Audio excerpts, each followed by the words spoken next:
Okay, I'm going to try to do this a little quicker this week, but going to bring you 5 newcomers, guys that didn't either play last year or played very little on Florida's football team that are actually doing very well this spring. And actually, this group right here is done well in the last 4 practices, the second quarter of spring practice, because we're halfway through now. So I'm just going to start right off. And last week we talked about wide receiver Andy Jean. This week it's wide receiver Aiden Mizell. And if you've seen the practice reports we've had on the Gator Collective site, you've seen that he's done a few things. He had the big, long 60-yard touchdown in the scrimmage on Tuesday. But he's showing his burst, his speed, which we all knew he had coming in. And he's a guy that is going to be in line to play a lot of football this fall with things the way they're going right now. The second one that I have to talk about is transfer from Louisville, defensive tackle Caleb Banks, 6'5", 315 pounds, big monster guy inside, really heavy hands, really forceful up front, knows how to just pound on guys, and has really had the last 2 practices in particular, including the scrimmage, have been really good for Caleb Banks. He's coming just a redshirt freshman, and the guy that played very little at Louisville last year, but looks to be able to come in and play right away this year for Florida. The next one is a guy that missed most of the first 4 practices, and that's linebacker Manny Nunnery. The one thing about Manny that's really stood out, he's made plays now. He's made a lot of plays in the last 3 practices that we've talked about, but he's shown his versatility.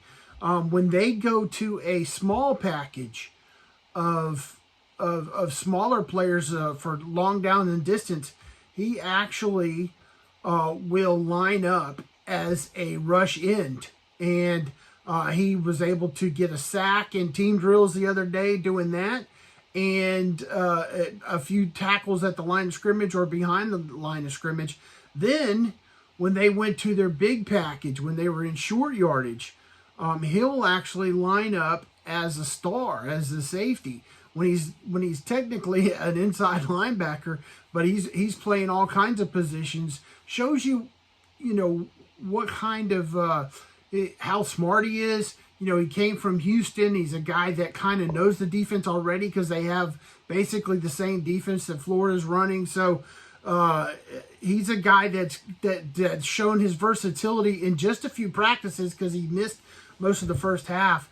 But in the scrimmage the other day in the short yardage, he actually had a couple of sacks and a couple of other plays at the line of scrimmage or behind the line of scrimmage. So Manny Nunnery's coming around. Another guy that's going to play a lot of football. Another one that stepped up really big for the first time in the scrimmage on Saturday or Tuesday was TJ Searcy, outside linebacker. Now he's made a play here and a play there this spring, but he had a really good scrimmage. Got to play a lot as they were holding older guys out a little bit and letting the younger guys play. He took advantage of it.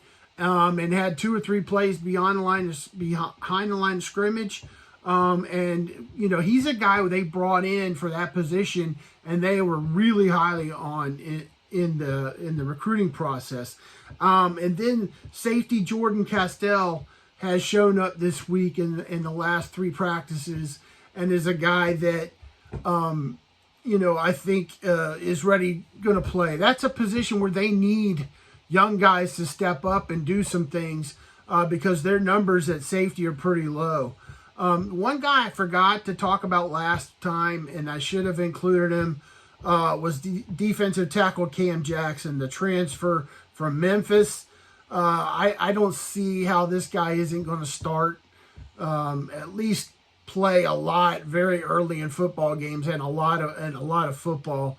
He's 6'6", he's 355 pounds, he's very active, he's got quick hands, he's got everything. I mean, he's a huge dude that is very disruptive up front. A great personality, by the way. And then 2 repeat guys, and I'm going beyond my 5, of course, but 2 repeat guys from last week that I think we're just going to see them a lot next year. And that is returning, but redshirt freshman Arliss Boardingham, who did see time only in the bowl game last year, but has played really well this spring and looks to be a playmaker type at tight end, a guy that's different than the other ones. And I think with Keon Zipper out with injury, and with Jonathan Odom out with injury, he's getting a chance to shine, and he's doing that. And then also I had Jakeem Jackson, the freshman cornerback, last time, who is a terrific football player, and again, runs with the ones a lot right now, and is a guy that will play a lot of football at cornerback.